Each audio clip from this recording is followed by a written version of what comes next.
They see my disability, I see my ability. They call me disabled, I call myself differently abled. There are some incidents that happen in your life. Those incidents break you, deform you, but they mold you into the best version of you. And the same thing happened to me. I was 18 years old when I got married. My father wanted me to get married. And all I said was, if that makes you happy, I'll say yes. And of course, it was never a happy marriage. Just about after 2 years of getting married, I met a car accident. Somehow my husband fell asleep and the car fell in the ditch. He managed to jump out, saved himself. I'm happy for him. But I stayed inside the car and I sustained a lot of injuries. The list is a bit long, don't get scared. The wrist was fractured. Shoulder bone and collarbone were fractured. My whole rib cage got fractured. And because of the rib cage injury, lungs and liver were badly injured. I couldn't breathe. I lost urinary bowel control. That's why I have to wear the bag wherever I go. 3 vertebrae of my backbone were completely crushed. And I got paralyzed for the rest of my life. I finally ended up in a hospital where I stayed for 2.5 months. I underwent multiple surgeries. One day, doctor came to me and he said, well, I heard that you wanted to be an artist, but you ended up being a housewife. I have a bad news for you. You won't be able to paint again because your wrist and your arm are so deformed, you won't be able to hold a pen again. Next day, doctor came to me and said, your spine injury is so bad, you won't be able to walk again. Because of your spine injury and the fixation that you have in your back, you won't be able to give birth to a child again. That day, I was devastated. I asked my mother, why me? And that is where I started to question my existence. Why am I even alive? And that is where I realized that the words have the power to heal the soul. My mother said to me, this too shall pass. God has a greater plan for you. I don't know what it is, but He surely has. And in all that distress and grief, somehow or the other, those words were so magical that they kept me going. One day I asked my brothers, I know I have a deformed hand, but I'm tired of looking at these white walls in the hospital and wearing these white scrubs. I'm getting tired of this. I want to add more colors to my life. I want to do something. Bring me some colors. Bring me some small canvas. I want to paint. So the very first painting I made was on my deathbed, where I painted for the very first time. It was not just an art piece or just my passion. It was my therapy.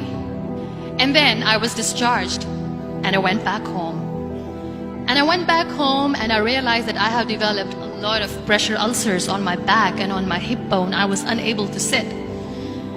There were a lot of infections in my body, a lot of allergies. So doctors wanted me to lie down on the bed straight for not 6 months, for not 1 year, for 2 years.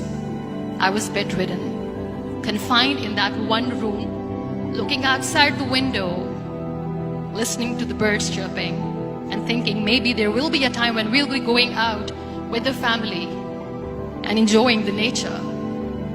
That was the time where I realized how lucky people are. That is the time where I realized that the day I'm going to sit, I'm going to share this pain with everyone to make them realize how blessed they are, and they don't even consider them lucky. That day I decided that I'm going to fight my fears. We all have fears. Fear of unknown, fear of losing people, fear of losing health, money. We want to excel in career, we want to become famous, we want to get money. We are scared all the time. So I wrote down one by one all those fears. And I decided that I'm going to overcome these fears one at a time. You know what was my biggest fear? Divorce. I was trying to cling on to this person who didn't want me anymore, but I said no. I have to make it work. But the day I decided that this is nothing but my fear, I liberated myself by setting him free.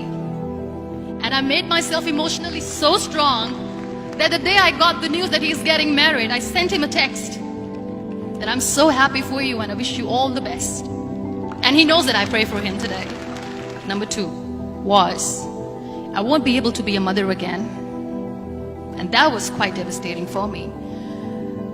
But then I realized there are so many children in the world, all they want is acceptance. So there is no point of crying, just go and adopt one. And that's what I did. People think that they will not be accepted by the people because we, in the world of perfect people, are imperfects. So I decided that instead of starting an NGO for disability awareness, which I know will not help anyone, I started to appear more in public. I started to paint. I decided that I'm going to join the national TV of Pakistan as an anchor person. And I've been doing a lot of shows for the last 3 years. I became the National Goodwill Ambassador for UN Women Pakistan. And now I speak for the rights of women, children. We talk about inclusion, diversity, gender equality, which is a must. Every time I go in public, I always smile. It's always a big toothy smile on my face. And people ask me, don't you get tired of smiling all the time? What's the secret?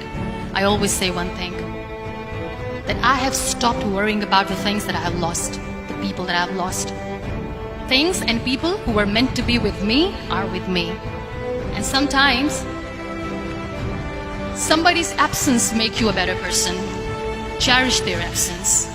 It's always a blessing in disguise. Live your life fully.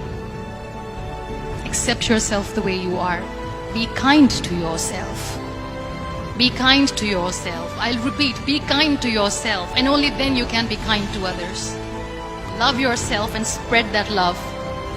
Life will be hard. There will be turmoils, there will be trials, but that will only make you stronger. So when you accept yourself the way you are, the world recognizes you. It all starts from within.